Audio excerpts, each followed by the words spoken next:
അല്ലാഹു തആല പരിശുദ്ധ ഖുർആനിൽ ആവർത്തിച്ച് ദുനിയാവെന്ന് പറയുന്ന ലോകത്തിന്റെ നിസ്സാരതയെ, വഞ്ചനയെ വളരെ ഗൗരവത്തോടെ നമ്മെ ഓർമ്മപ്പെടുത്തിയിട്ടുണ്ട്.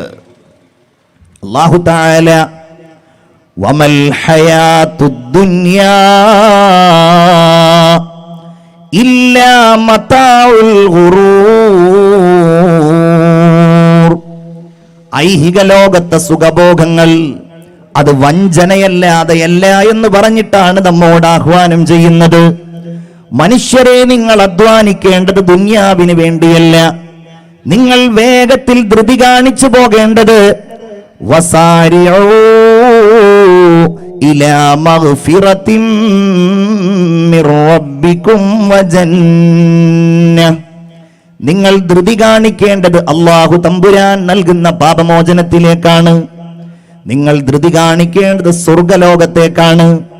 ഇന്ന പ്രവർത്തനം നിങ്ങൾ ചെയ്താൽ അല്ലാഹു നിങ്ങളുടെ പാപങ്ങൾ പുറത്തു തരുമെന്ന് നിങ്ങൾ അറിഞ്ഞിട്ടുണ്ടെങ്കിൽ, ഇന്ന അമലുകൾ നിങ്ങൾ ചെയ്താൽ അല്ലാഹു നിങ്ങൾക്ക് സ്വർഗം തരുമെന്ന വാഗ്ദാനം നിങ്ങൾ മനസ്സിലാക്കിയിട്ടുണ്ടെങ്കിൽ, ആ വാഗ്ദാനത്തിലേക്കാണ് നിങ്ങൾ ധൃതി കാണിക്കേണ്ടത്, അല്ലാതെ ഭൗതിക ലോകത്തേക്കല്ല. അത് വഞ്ചനയുടെ ലോകമാണ് എന്ന് അല്ലാഹു പറഞ്ഞു വെക്കുകയാണ്. നിങ്ങൾ ആലോചിക്കേണ്ട കാര്യം, ഭൗതിക ലോകം ഒരുപാട് ഉപമകളിലൂടെ, ഉദാഹരണങ്ങളിലൂടെ അല്ലാഹു തമ്പുരാൻ നമ്മുടെ മുമ്പിൽ ഈ നശ്വരമായ സാഹചര്യത്തെ വിശദീകരിച്ചിരിക്കുന്നു. ബിസ്മില്ലാഹിർ റഹ്മാനിർ റഹീം. വളിരിബ് ലഹും മസലൽ ഹയാത്തിദ് ദുനിയാ. നബിയേ, ഭൗതികമായ ലോകത്തിന്റെ ഈ ജീവിതത്തിന്റെ ഉപമ നിങ്ങൾ ജനങ്ങളുടെ മുമ്പിൽ ഉദാഹരിച്ചു കൊടുക്കണം. എന്താണ് ഈ ദുനിയാവിലെ ജീവിതം? എന്താണ് ഇവിടെയുള്ള സുഖങ്ങൾ? എന്താണ് ഇവിടെയുള്ള സൗകര്യങ്ങൾ? നമ്മളൊക്കെ അത് അനുഭവിക്കുന്നവരാണ്. ഈ ഇരിക്കുന്ന നമ്മൾ ഓരോരുത്തരും ഇത്രയും കാലത്തെ നമ്മുടെ ദുനിയാവിലെ ജീവിതത്തിൽ എന്തെല്ലാം സൗകര്യങ്ങളിലൂടെ മുന്നോട്ട് വന്നവരാണ്.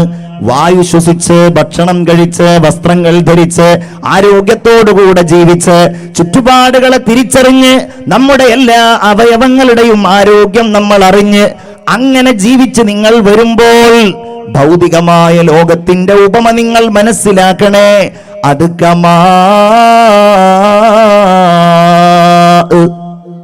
മഴവെള്ളം പോലെയാണ്.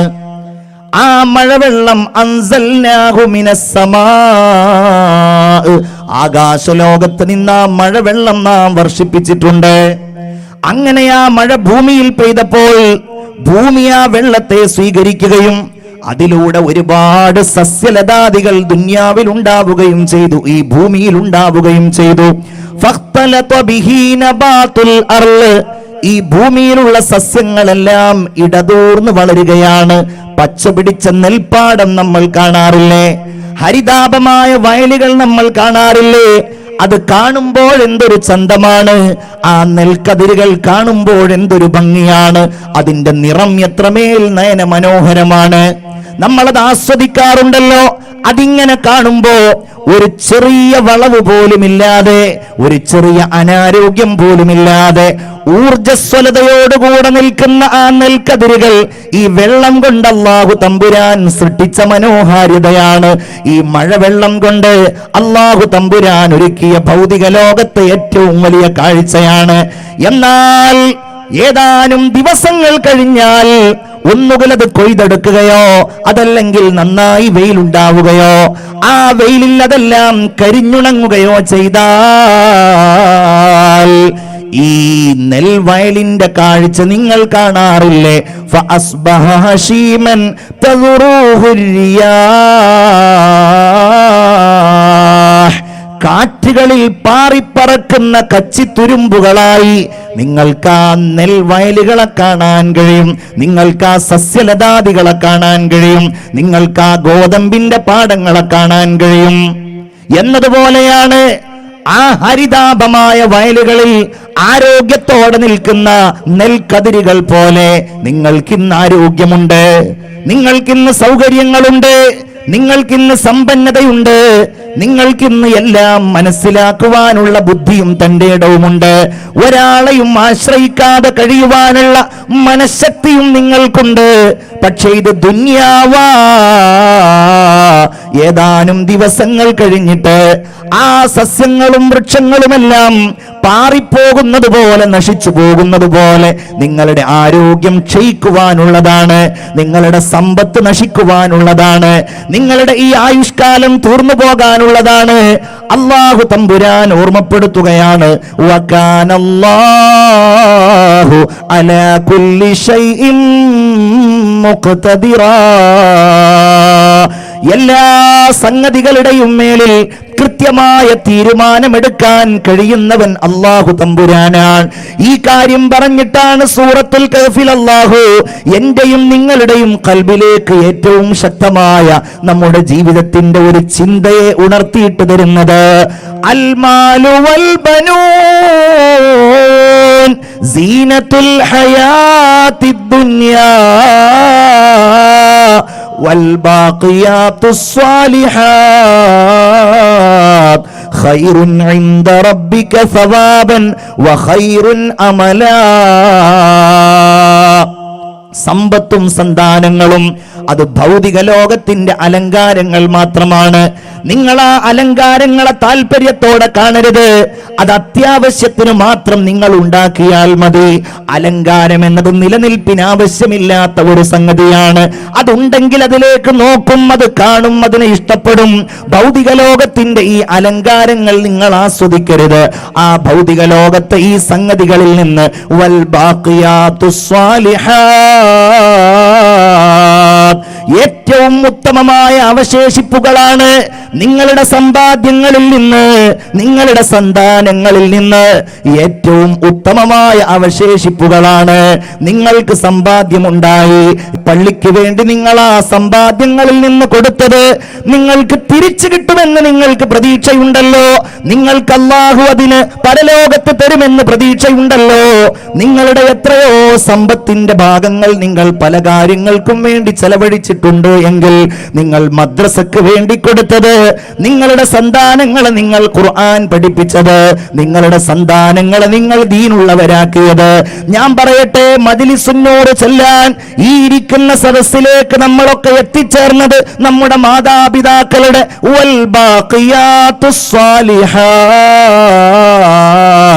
ഖൈറുൻ ഇൻദ റബ്ബിക സവാബൻ വഖൈറുൻ അമലാ.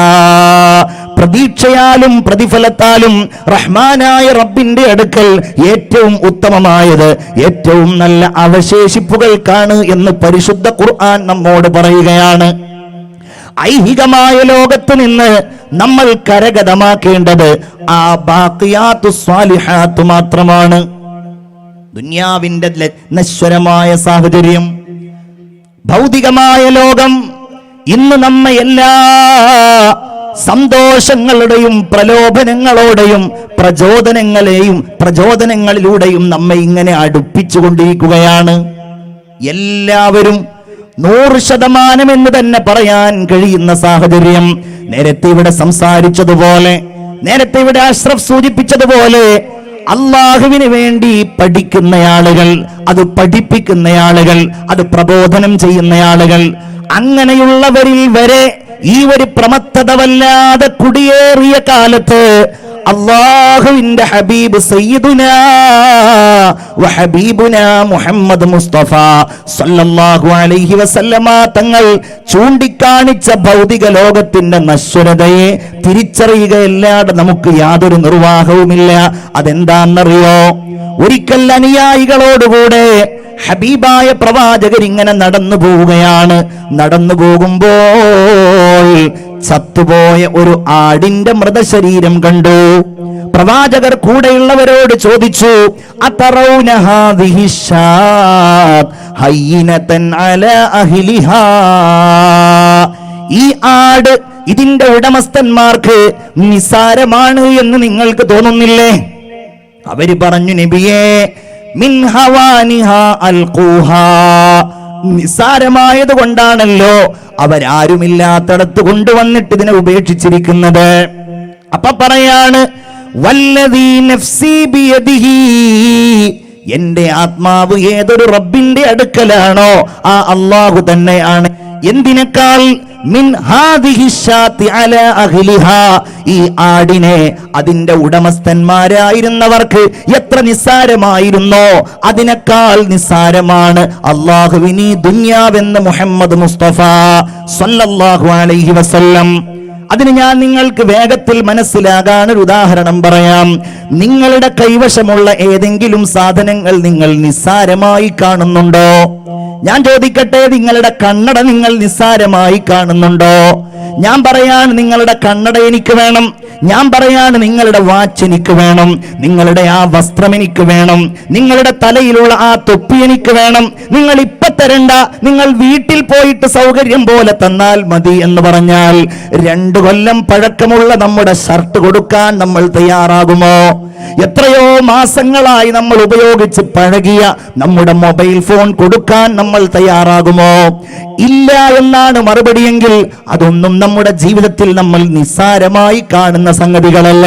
അതൊക്കെ പ്രാധാന്യമുള്ളതാണ്, അതിനൊക്കെ നമ്മൾ മൂല്യം കാണുന്നുണ്ട്, അതിനൊക്കെ നമ്മൾ വില കാണുന്നുണ്ട്. അങ്ങനെയാണെങ്കിൽ അല്ലാഹു തമ്പുരാൻ അത്ര പോലും വില ഈ ദുനിയാവിന് കാണുന്നില്ല.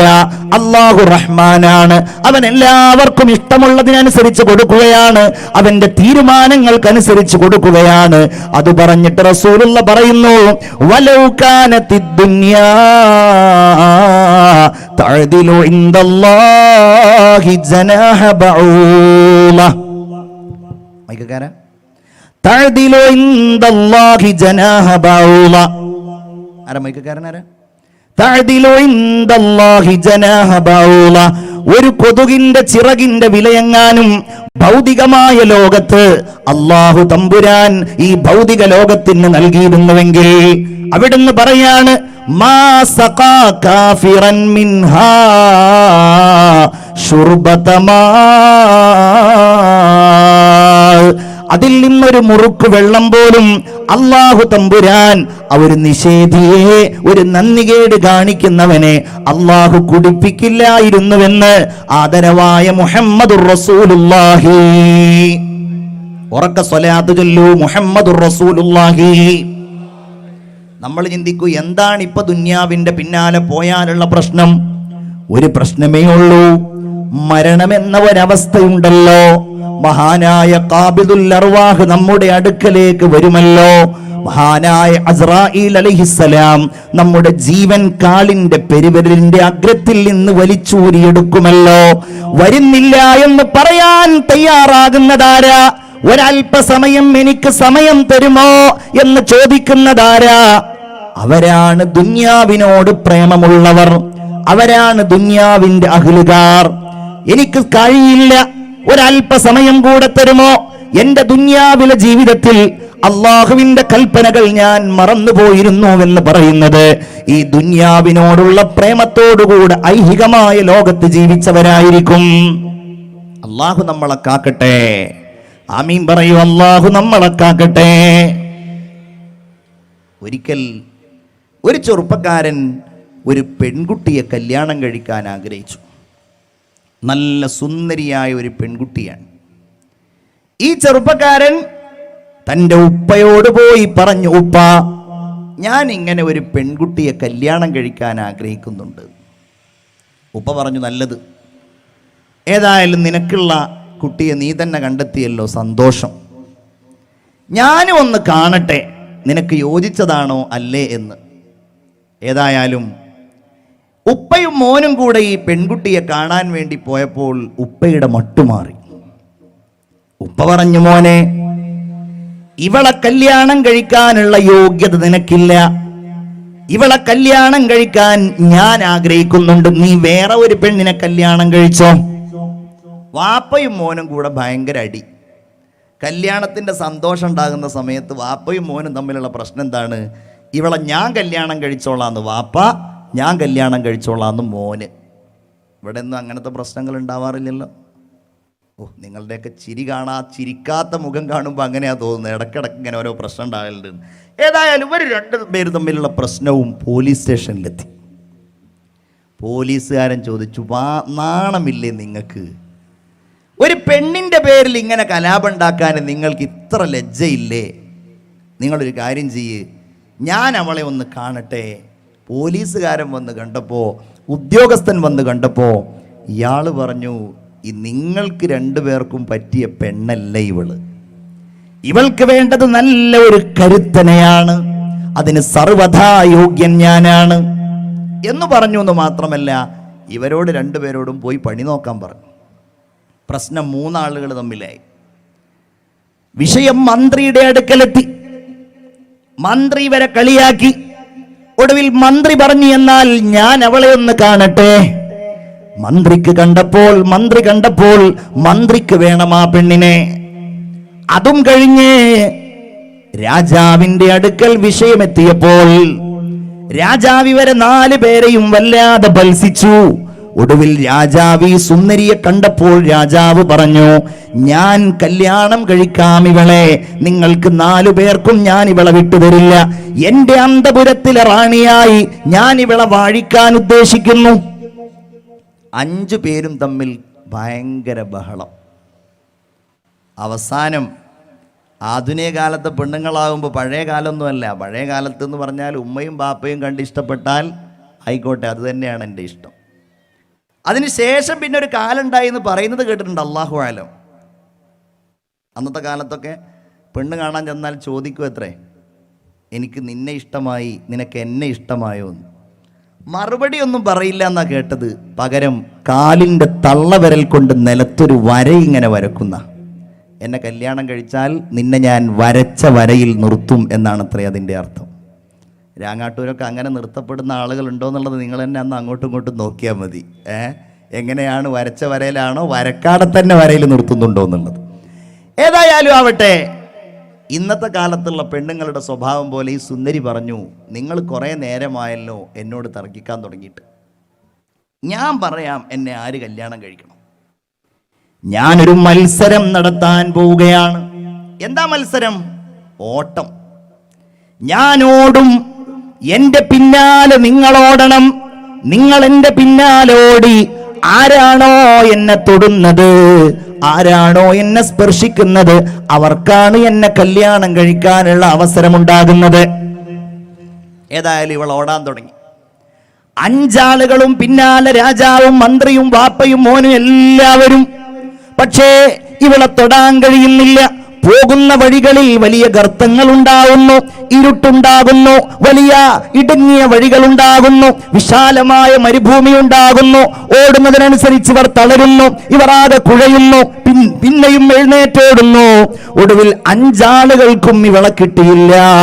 പല രീതിയിൽ പലരും പിന്മാറിപ്പോയി, ചിലർ തളർന്നു വീണുപോയി, അതിൽപ്പെട്ട ചിലർ വേദന കൊണ്ട് ക്ഷീണം കൊണ്ട് മരിച്ചുപോയി. 5 ആളുകളിൽ ഒരാൾക്കും ഇവളെ കിട്ടിയില്ല. അവൾ എല്ലാവരെയും കാണാത്തവരിടത്തെത്തിയപ്പോൾ അവൾ വിളിച്ചു പറഞ്ഞു, എന്നെ മനസ്സിലായില്ലേ, ഞാനാണ് ദുനിയാവ്, ഞാനാണ് ഐഹികമായ ലോകം. നിങ്ങൾ എല്ലാവരും എന്റെ പിന്നാലെ വരുന്നു, നിങ്ങൾ എല്ലാവരും എന്നെ പ്രാപിക്കാൻ വരുന്നു, എന്നെ ഒന്ന് സ്പർശിക്കാൻ വരുന്നു. പക്ഷേ നിങ്ങൾക്കെന്നെ കിട്ടില്ല, നിങ്ങൾക്കെന്നെ സ്പർശിക്കാൻ കഴിയില്ല, നിങ്ങൾക്കെന്നെ തൊടാൻ കഴിയില്ല. സർവശക്തനായ അല്ലാഹു തമ്പുരാൻ പരിശുദ്ധമായ ഖുർആനിലൂടെ നമ്മോട് ഓർമ്മപ്പെടുത്തിയ കാര്യം, ഫലാ തഗുർറന്നകുമുൽ ഹയാത്തുദ് ദുനിയാ, ഭൗതികമായ ലോകം ഒരിക്കലും നിങ്ങളെ വഞ്ചിക്കാതിരിക്കട്ടെ. നേരത്തെ ഇവിടെ പറഞ്ഞുവല്ലോ, ആധുനിക കാലഘട്ടത്തിൽ എനിക്കും നിങ്ങൾക്കും മാതൃകായോഗ്യരായ നേതാക്കന്മാരുള്ളത് ഇവർ തന്നെയാണ്. ഐഹികമായ ലോകത്തോടുള്ള താല്പര്യം തൊട്ടു തീണ്ടാത്ത എത്രയോ മഹാരഥന്മാരായ മുൻഗാമികൾ. അവരെ നമ്മൾ പഠിക്കുമ്പോ എന്താണ് അല്ലാഹു ദുനിയാവിന് വില കൽപ്പിക്കാത്ത സാഹചര്യം ഉണ്ടാക്കിയത്, അതവർക്ക് ഉൾക്കൊണ്ടിരുന്നു. എന്താണ് പ്രവാചകർ ദുനിയാവിനോടുള്ള സമീപനം കാണിച്ചത്, അതവർ സ്വീകരിച്ചിരുന്നു. അവർ ഐഹികമായ ലോകത്തിലെ ആഡംബരങ്ങൾക്ക് പിന്നാലെ പോയില്ല. നിങ്ങളുടെ തൊട്ടടുക്കലാണല്ലോ ബഹുമാനപ്പെട്ട കോയക്കുട്ടി ഉസ്താദ്. അല്ലാഹു അവിടുത്തെ ഖബർ വിശാലമാക്കി കൊടുക്കട്ടെ. ആമീൻ പറയൂ. അല്ലാഹു വിശാലമാക്കി കൊടുക്കട്ടെ. കോയക്കുട്ടി ഉസ്താദിനൊരു ജ്യേഷ്ഠ സഹോദരൻ ഉണ്ടായിരുന്നു. കുഞ്ഞഹമ്മദ് മുസ്ലിയാർ എന്നാണ് ആ മഹാന്റെ പേര്. ആനക്കര കുഞ്ഞഹമ്മദ് മുസ്ലിയാർ. എന്താണ് കുഞ്ഞഹമ്മദ് മുസ്ലിയാർ ചെയ്തിരുന്നത്? വീട്ടിൽ നിന്നിറങ്ങിയാൽ ഒരാഴ്ചയും 1 മാസവും 2 മാസവും ഒക്കെ കഴിഞ്ഞിട്ടാണ് ബഹുമാനപ്പെട്ട കുഞ്ഞഹമ്മദ് മുസ്ലിയാർ വീട്ടിലേക്ക് വന്നിരുന്നത്. ആ മാസത്തിനിടയിൽ അദ്ദേഹം ചെയ്യുന്ന പണി എന്താണെന്നറിയോ?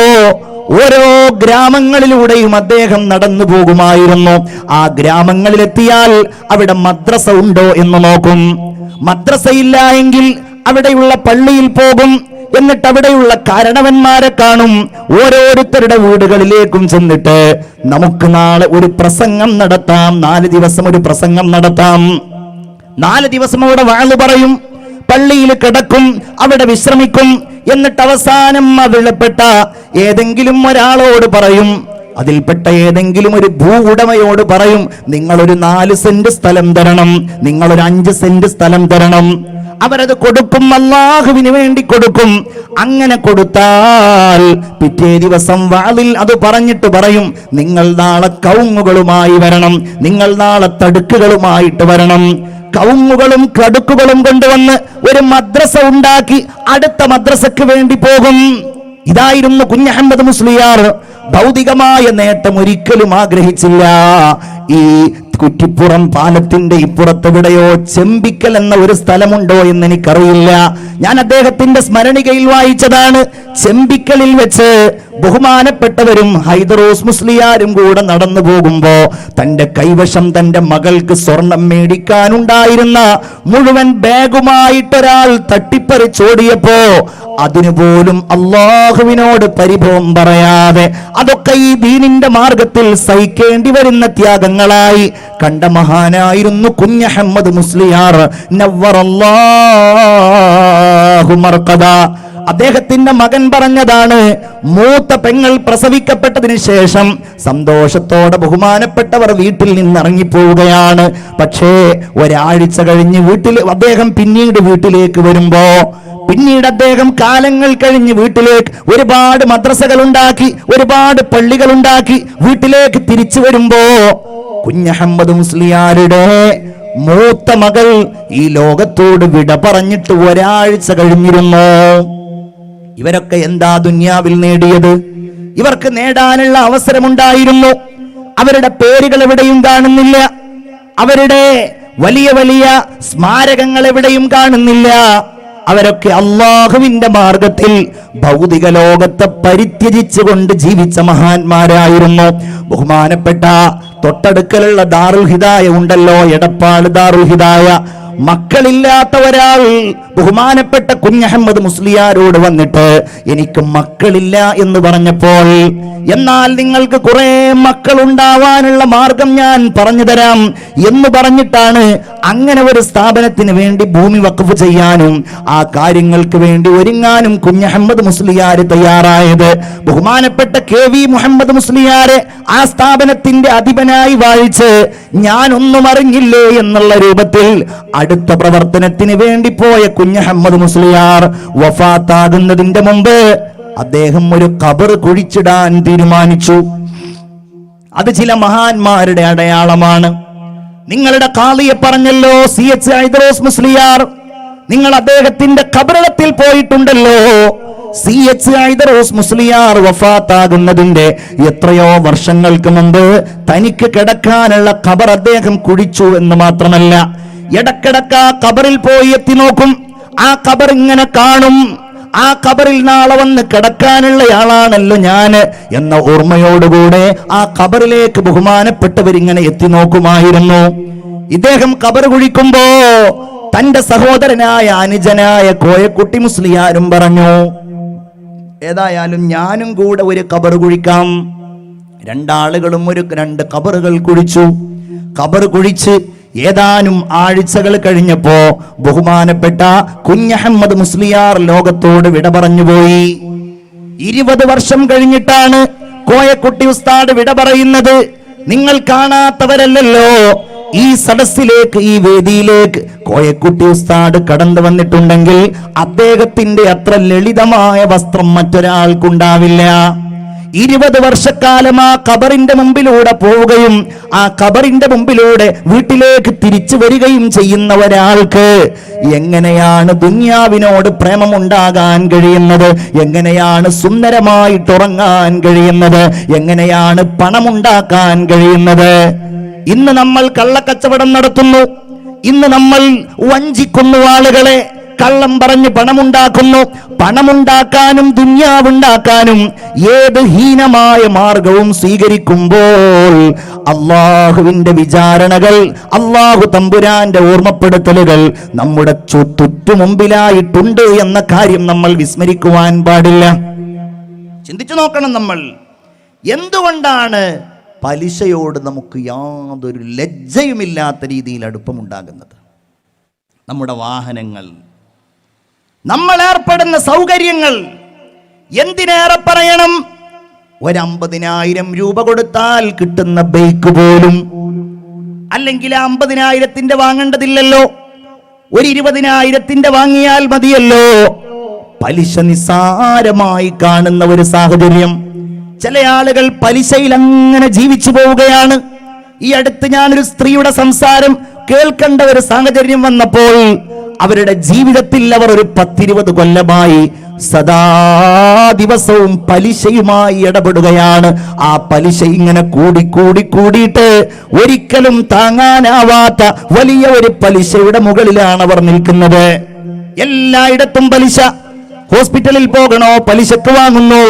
കല്യാണത്തിന് പോകണോ, പലിശക്ക് വാങ്ങുന്നു. പെരുന്നാളിന് വസ്ത്രം വാങ്ങണോ, പലിശക്ക് വാങ്ങുന്നു. തന്റെ ഭർത്താവ് ഗൾഫിലാണ്, പക്ഷെ ഇത് ഇങ്ങനെ വാങ്ങി തുടങ്ങിയത് മുതൽ പിന്നെ അതൊരിക്കലും അവസാനിപ്പിക്കാൻ കഴിയുന്നില്ല. വാങ്ങുക മാത്രമല്ല, പലിശ കൊടുക്കുകയും ചെയ്യുന്നു. ആ രീതിയിൽ ഇടപെടുന്നു. നിസ്സാരമായിട്ട് അത്തരം കാര്യങ്ങളെ കാണുന്നു. ഞാൻ പറയട്ടെ, ഐഹികമായ ലോകത്തിന്റെ നശ്വരത തിരിച്ചറിയുന്ന ആളുകൾ ഈ ദുനിയാവിൽ നിന്ന് വിട പറയേണ്ടവരാണ്. ഐഹികമായ ലോകം നശിക്കുന്നതാണ് എന്ന് ചിന്തിക്കുന്ന ആളുകൾ എങ്ങനെയാണ് എൻ്റെ പ്രിയപ്പെട്ടവരെ ഇങ്ങനെയുള്ള പലിശയിൽ അധിഷ്ഠിതമായ ജീവിതം നയിക്കുക? എങ്ങനെയാണ് ആളുകളെ വഞ്ചിച്ചവർ പൈസ ഉണ്ടാക്കുക? എങ്ങനെയാണ് ഭൗതികമായ ലോകത്തോടവർക്ക് താല്പര്യമുണ്ടാവുക? ബഹുമാനപ്പെട്ട അത്തിപ്പറ്റ ഉസ്താദ് ഏറ്റവും വലിയ ഉദാഹരണമാണ്. അള്ളാഹു ബഹുമാനപ്പെട്ടവരുടെ ഖബർ വിശാലമാക്കി കൊടുക്കട്ടെ. എല്ലാവരും ആമീൻ പറയൂ. അള്ളാഹു വിശാലമാക്കി കൊടുക്കട്ടെ. ഞാൻ ഇവരെയൊക്കെ പറയുന്നത് നമുക്ക് അപരിചിതരല്ല എന്നുള്ളത് കൊണ്ടാണ്. അത്തിപ്പറ്റ ഉസ്താദിന്റെ കൂടെ ഒരു പരിപാടിയിൽ പങ്കെടുത്തപ്പോ എൻ്റെ കയ്യിൽ ഉസ്താദ് അവറുകൾ ഒരു കവറിൽ കുറച്ച് പൈസ തന്നു. എൻ്റെ ചെവിയിൽ പറഞ്ഞു, ബക്കറ്റ് വരുമ്പോൾ ആ ബക്കറ്റിൽ ഇതിടണം. ഉസ്താദിന്റെ ദുആ കഴിഞ്ഞിട്ട് ഉസ്താദ് പോവുകയാണ്. ബക്കറ്റിലിടാൻ വേണ്ടി തന്നത് ഏറ്റവും ചുരുങ്ങിയത് ഒരു 2500 രൂപയെങ്കിലും ഉണ്ടാകും. ഒരു കാര്യം ഉറപ്പാണ്, 10 രൂപ തന്നെ ബക്കറ്റിലിടുന്നത് വലിയ സംഖ്യയായി കാണുന്ന നമുക്കിടയിൽ അത്തിപ്പറ്റ ഉസ്താദ് ഇട്ടയത്ര ഒരിക്കലും ആ ബക്കറ്റിൽ പൈസ ഇട്ടിട്ടുണ്ടാവില്ല എന്നുള്ള കാര്യം എനിക്ക് തോന്നിപ്പോയി. ഉസ്താദ് രോഗിയായി കിടക്കുമ്പോ കാണാൻ വേണ്ടി ചെന്ന ഒരു സഹോദരൻ പറയുകയാണ്, ഉസ്താദിന്റെ മുമ്പിൽ ഇങ്ങനെ ഇരിക്കുകയാണ്. പല ആളുകളും വരുന്നു പോകുന്നു, കാണുന്നു പോകുന്നു. അതിനിടയിൽ ഒരു ധനാഢ്യനായ സഹോദരൻ വന്ന് ഉസ്താദിന്റെ കയ്യിൽ ഒരു നോട്ട് കെട്ടുകൊടുത്തു. ഇയാൾ പറയണ ഒരു 50,000 രൂപയെങ്കിലും ഉണ്ടാകും. നല്ല ഒരു നോട്ട് കെട്ട്. ഉസ്താദ് അത് വാങ്ങിയിട്ട് അത് തന്റെ തലയിണയുടെ അടിയിൽ വെച്ചു. ഇയാൾ ഇങ്ങനെ കരുതാണ്, പടച്ചോനെ ഉസ്താദിന് എന്തിനാണ് ഇത്രയധികം പൈസ? ഇങ്ങനെ ആരൊക്കെയാണോ ഉസ്താദിന് കൊണ്ടുപോയി കൊടുക്കുന്നത്? അങ്ങനെ ഇയാൾ ഇരുന്നിട്ട് ഇങ്ങനെ പല കാര്യങ്ങളും പറയാണ്. ഉസ്താദുമായിട്ട് അടുപ്പമുള്ളയാളാണല്ലോ. അത് കഴിഞ്ഞൊരല്പസമയം കഴിഞ്ഞപ്പോഴാണ് വേറെ ഒരാൾ ഇങ്ങനെ വരുന്നത്. ഉസ്താദെ, മകളുടെ കല്യാണമാണ്, കയ്യിലൊന്നുമില്ല എന്ന് പറഞ്ഞ് ഉസ്താദിനോട് ദുആ ചെയ്യാൻ പറയുമ്പോ ഉസ്താദ് അവറുകൾ ആ തലയിണയുടെ അടിയിൽ നിന്ന് ആ നോട്ടുകെട്ടിൽ എത്രയാണുള്ളത് എന്ന് പോലും നോക്കാതെ ബഹുമാനപ്പെട്ടവര് ആ സഹോദരന്റെ കയ്യിലേക്ക് വെച്ചു കൊടുക്കുമ്പോ ഐഹികമായ ലോകത്തോട് താല്പര്യമില്ലാത്ത ജീവിതങ്ങൾ നമ്മുടെ കൺമുമ്പിൽ തന്നെ ഉണ്ട് എന്ന കാര്യം നമുക്ക് ബോധ്യപ്പെടുകയാണ്. ഹബീബായ സയ്യിദുനാ മുഹമ്മദ് മുസ്തഫ സല്ലല്ലാഹു അലൈഹി വസല്ലമ തങ്ങൾ പറയുകയാണ്, മൻ അഹബ്ബ ദുനിയാ, ഒരാൾ ദുനിയാവിനെ ഇഷ്ടപ്പെട്ടാൽ എന്ന് പറയുമ്പോൾ നമ്മൾ ഒരിക്കലും ചിന്തിക്കരുത് ദുന്യാവുമായിട്ട് ഒരു ബന്ധവും വേണ്ട, ദുന്യാവിനോട് ഒരു താല്പര്യവും വേണ്ട. അങ്ങനെയല്ല. അള്ളാഹുവിന്റെ ഹബീബ് സയ്യിദുനാ മുഹമ്മദ് മുസ്തഫ സല്ലല്ലാഹു അലൈഹി ദുആയാണ്, റബ്ബനാ ആതിനാ ഫിദ്ദുനിയാ ഹസന. അതാണ് നമ്മുടെ ലക്ഷ്യം. നമ്മുടെ പ്രാർത്ഥനകൾ അങ്ങനെയാവണം. റബ്ബനാ, ഞങ്ങളുടെ റബ്ബേ, ആതിനാ ഫിദ്ദുനിയാ ഹസന, ഭൗതികമായ ലോകത്ത് നീ ഞങ്ങൾക്ക് നല്ലത് നൽകണമേ. അപ്പൊ നമ്മളൊക്കെ ദുന്യാവിൽ ജീവിക്കുമ്പോൾ ദുന്യാവിൽ നമുക്ക് കിട്ടുന്നതൊക്കെ ഹസന, നല്ലതു മാത്രം. നല്ല ഭാര്യ, നല്ല മക്കൾ, നല്ല വീട്, നല്ല കുടുംബം, ഹലാലായ സമ്പാദ്യം, എല്ലാം നല്ലതു മാത്രം. റസൂലുള്ളാഹി സ്വല്ലല്ലാഹു അലൈഹി വസല്ലമ തങ്ങളുടെ ഒരു ദുആ ഇങ്ങനെയായിരുന്നു, അല്ലാഹുമ്മ ലാ തജ്അലിദ് ദുനിയാ അക്ബറ ഹമ്മിനാ വലാ മബ്ലഗ ഇൽമിനാ. അല്ലാഹുമ്മ, അല്ലാഹുവേ, ലാ തജ്അലിദ് ദുനിയാ, ഭൗതികമായ ലോകത്ത് നീ ആക്കല്ലേ, അക്ബറ ഹമ്മിനാ, ഞങ്ങളുടെ ഏറ്റവും വലിയ വിഷമമാക്കല്ലേ. അള്ളാഹിനോട് ദ്വാരക്കുമായിരുന്നു റസൂലുള്ളാഹി സ്വല്ലല്ലാഹു അലൈഹി വസല്ലം. ലാ തജ്അലിദ് ദുനിയാ അക്ബറ ഹമ്മിനാ, ദുനിയാവിനെ ഒരിക്കലും ഞങ്ങളുടെ വലിയ വിഷമമാക്കല്ലേ അല്ലാ. എഴുന്നേൽക്കുമ്പോൾ ദുനിയാവിന്റെ കാര്യം, ഉറങ്ങുമ്പോൾ ദുനിയാവിന്റെ കാര്യം, ഉണർച്ചയിൽ ദുനിയാവിന്റെ കാര്യം, എപ്പോഴും ദുനിയാവ്, പൈസ, പണം. എൻ്റെ പ്രിയപ്പെട്ട ആലിമീങ്ങളെ, സ്വാലിഹീങ്ങളെ, നമ്മുടെയൊക്കെ ജീവിതത്തിൽ, ഞാൻ ഈ പറയുന്ന എൻ്റെ ഉൾപ്പെടെയുള്ള ജീവിതത്തിൽ ആ കാര്യത്തിൽ നമ്മൾ വളരെ ശ്രദ്ധിക്കേണ്ടതായിട്ടുണ്ട്. ഹബീബായ സയ്യിദുനാ മുഹമ്മദ് മുസ്തഫ സല്ലല്ലാഹു അലൈഹി വസല്ലമ തങ്ങൾ പറയുകയാണ്, മൻ അസ്ബഹ, ഒരാൾ പ്രഭാതത്തിലായി, വദ്ദുനിയാ അക്സറു ഹമ്മി, ദുനിയാവാണ് അവന്റെ വലിയ വിഷമം, ദുനിയാവാണ് അവന്റെ വലിയ സങ്കടം, ഫലൈസ മിനല്ലാഹി ഫീ ഷൈഇൻ, അല്ലാഹുവുമായി ബന്ധപ്പെട്ട ഒരു കാര്യത്തിലും അവൻക്ക് യാതൊരു പ്രശ്നവുമല്ല. അവന്റെ ദോഷങ്ങളോ അവന്റെ ഇബാദത്തിന്റെ കുറവോ അതൊന്നും അവനെ ബാധിക്കുന്നേയില്ല. അങ്ങനെയായാൽ വഅൽസമ ഖൽബഹു വഅൽസമല്ലാഹു ഖൽബഹു അർബഅ ഖിസാൽ, 4 കാര്യങ്ങൾ അല്ലാഹു അവന്റെ ഹൃദയത്തിൽ സ്ഥാപിക്കുമെന്ന്, പടച്ചവൻ അവന്റെ ഹൃദയത്തിൽ നൽകുമെന്ന് ഹബീബായ സയ്യിദുനാ മുഹമ്മദ് മുസ്തഫ സല്ലല്ലാഹു അലൈഹി വസല്ലം. 1, ഹമ്മൻ ലാ യൻഖതിഉ അൻഹു അബദാ, ഒരിക്കലും മുറിഞ്ഞു പോകാത്ത ഒരു വിഷമം. അവനെപ്പോഴും ടെൻഷനാണ്, എപ്പോഴും വിഷമമാണ്, അവൻ്റെ കാര്യത്തിന് അവന് യാതൊരു സുഖമല്ല.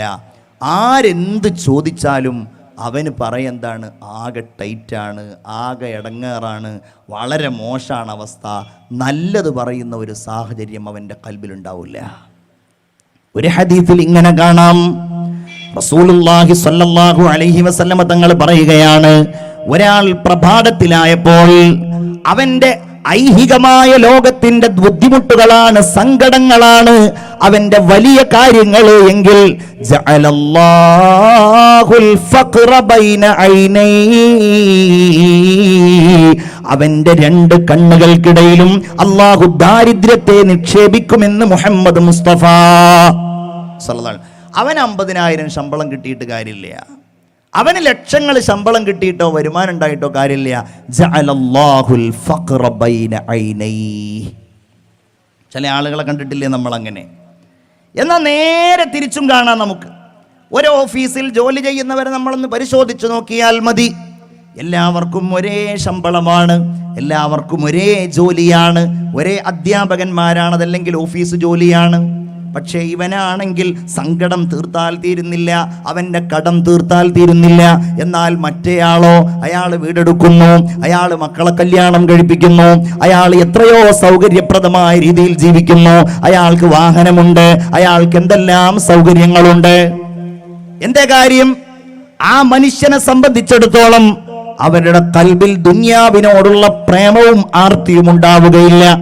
ഇങ്ങനെയായാൽ ഒന്നാമത്തേത് ഹൃദയത്തിൽ നിന്നൊരിക്കലും മുറിഞ്ഞു പോകാത്ത സങ്കടമാണ്. വശുഗ്ലൻ ലാ യതഫറഗു മിൻഹു അബദാ, ഒരിക്കലും വിരമിക്കാത്ത ജോലിയിൽ അവൻ വ്യാപൃതനാവും. അവന് കുടുംബത്തിൽ പോയാലും സുഖം ഉണ്ടാവില്ല, ഭാര്യയുടെ അടുക്കൽ പോയാലും അവന് സന്തോഷം ഉണ്ടാവില്ല, മക്കളുമായിട്ടൊന്ന് ചിരിക്കാൻ അവന് സമയമില്ല. ദുന്യാവിൻ്റെ പിന്നാലെ പോയാൽ മനസ്സിലുണ്ടാകുന്ന ഒരു സാഹചര്യമാണ് റസൂലുള്ളാഹി സ്വല്ലല്ലാഹു അലൈഹി വസല്ലം പറയുന്നത്. വഫഖറൻ ലാ യബ്ലുഗു ഗിനാഹു അബദാ, ഒരിക്കലും ഐശ്വര്യമെത്തിക്കാത്ത ദാരിദ്ര്യം. ഒന്ന് സങ്കടം, രണ്ടവന്റെ തിരക്കുകൾ, മൂന്നവനുണ്ടാകുന്ന ദാരിദ്ര്യം. ആ ദാരിദ്ര്യത്തിൽ ഒരിക്കലും അവന് മോചനം നേടാൻ കഴിയുകയില്ല. നാലാമത്തെ കാര്യം റസൂലുള്ള പറയാണ്, വഅമലൻ ലാ യബ്ലുഗു മുൻതഹാഹു അബദാ, ഒരിക്കലും അറ്റമില്ലാത്ത അഭിലാഷങ്ങളും. ഇവിടെ ഇവൻ ഇതിൽ തന്നെ കുടുങ്ങിക്കിടക്കുകയാണ്, ഈ വിഷയത്തിൽ തന്നെ ഇവന് വിഷമമാണ്. എന്നിട്ട് അതിന്റെ അപ്പുറത്തവൻ മറ്റുള്ള ആഗ്രഹങ്ങളുമായിട്ട് അവൻ നടക്കുന്ന ഒരു മാനസികാവസ്ഥ അവൻ ഉണ്ടാകുമെന്ന് സയ്യിദുനാ വ നബിയുനാ മുഹമ്മദ് മുസ്തഫ. എല്ലാവരും ഒന്ന് സ്വലാത്ത് ചൊല്ലൂ, മുഹമ്മദ് മുസ്തഫ. അതുകൊണ്ടാണ് ഹബീബായ സയ്യിദുന മുഹമ്മദ് മുസ്തഫ സല്ലല്ലാഹു അലൈഹി വസല്ലമ തങ്ങളുടെ ഈ പ്രാർത്ഥന നമ്മുടെ ഹൃദയത്തിൽ നമ്മൾ തറപ്പിച്ചുറപ്പിച്ചു വെക്കേണ്ടത്. അല്ലാഹുമ്മ ലാ തജ്അലിദ് ദുനിയാ അക്ബറ ഹമ്മിനാ വലാ മബ്ലഗ ഇൽമിനാ. പടച്ചവനെ, ഐഹികമായ ലോകം ഞങ്ങളുടെ ഏറ്റവും വലിയ ലക്ഷ്യമാക്കല്ലേ. വലാ മബ്ലഗ ഇൽമിനാ, ഞങ്ങളുടെ അറിവിന്റെ ലക്ഷ്യം ദുനിയാവാക്കല്ലേ.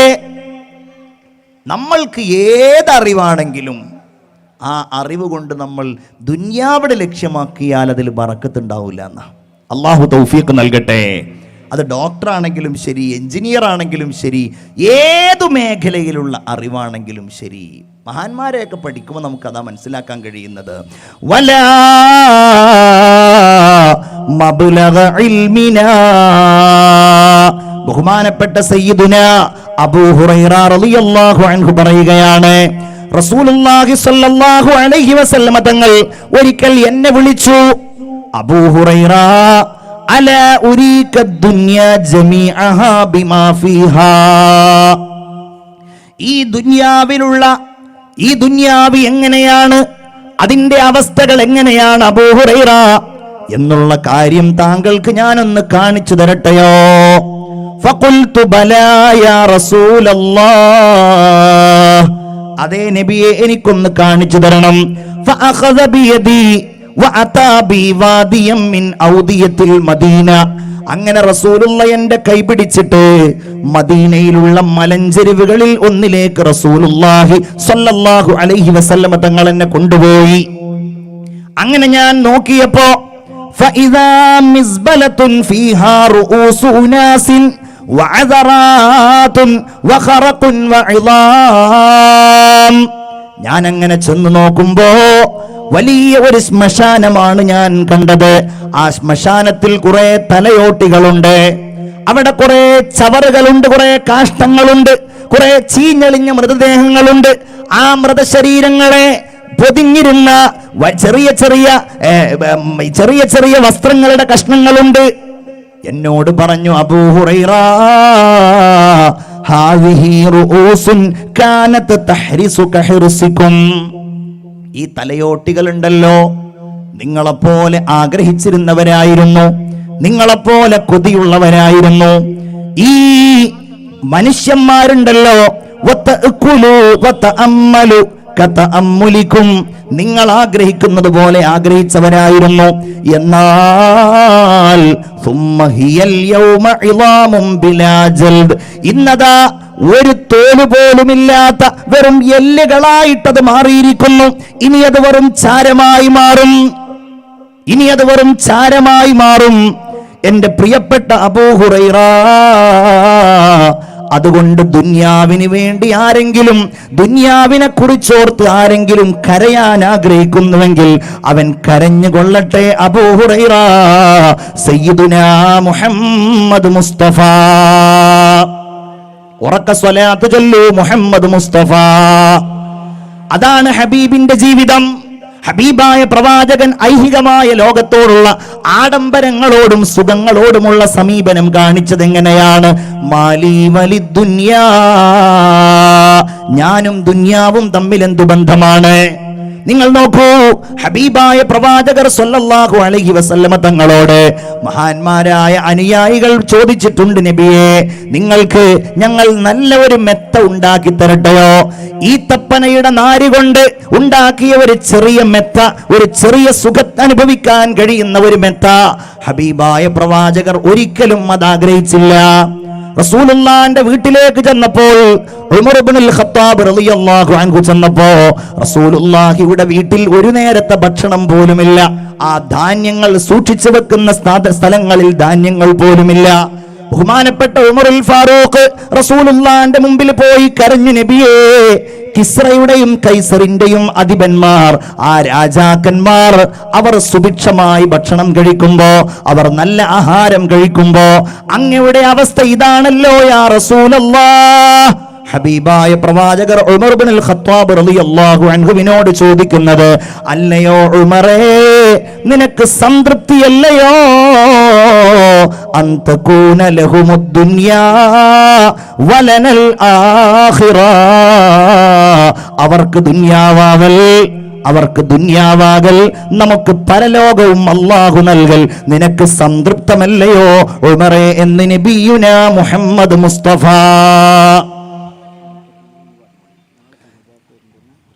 സയ്യിദുനാ മുഹമ്മദുർ റസൂലുള്ളാഹി സ്വല്ലല്ലാഹു അലൈഹി വസല്ലമ തങ്ങൾ നമുക്ക് നൽകിയ ചില മുന്നറിയിപ്പുകളുണ്ട്. ഇതൊക്കെ ഉൾക്കൊള്ളാൻ അല്ലാഹു നമുക്ക് അവസരം തരട്ടെ. ഒരിക്കൽ മഹാനായ സയ്യിദുനാ അബൂ ഉബൈദത്തുൽ ജറാഹ് റളിയല്ലാഹു അൻഹുവിനെ, അബൂ ഉബൈദത്ത് ഇബ്നുൽ ജറാഹ് റളിയല്ലാഹു അൻഹുവിനെ അല്ലാഹുവിന്റെ റസൂൽ ബഹ്റൈനിലേക്ക് പറഞ്ഞയച്ചു. ബഹ്റൈനിൽ നിന്ന് അവിടെയുള്ള ജിസിയയും അവിടെയുള്ള ധനവും കൊണ്ടുവരാനാണ് മഹാനായ അബൂ ഹുറൈറ, ബഹുമാനപ്പെട്ട അബൂ ഉബൈദ റളിയല്ലാഹു അൻഹുവിനെ പറഞ്ഞയച്ചത്. അബൂ ഉബൈദ റളിയല്ലാഹു അൻഹു തിരിച്ചു വന്നു. ബഹുമാനപ്പെട്ടവർ തിരിച്ചു വന്നപ്പോൾ ബഹുമാനപ്പെട്ട അബൂ ഹുറൈറ, അബൂ ഉബൈദ റളിയല്ലാഹു അൻഹു വന്ന വിവരം നാട്ടിലാകെ പാട്ടായി. എല്ലാവരും അറിഞ്ഞു, മദീനയിലുള്ള എല്ലാവരും അറിഞ്ഞു. ആ വന്ന രാത്രി കഴിഞ്ഞ് പിറ്റേ ദിവസം സുബഹി നിസ്കരിക്കാൻ പോയപ്പോൾ ഫവാഫൗ സ്വലാത്തൽ ഫജ്രി, അവർ സുബഹി നിസ്കരിക്കാൻ എല്ലാ സ്വഹാബികളും ഒരുമിച്ച് കൂടിയിട്ടുണ്ട്. മഅ റസൂലില്ലാഹി സ്വല്ലല്ലാഹു അലൈഹി വസല്ലം.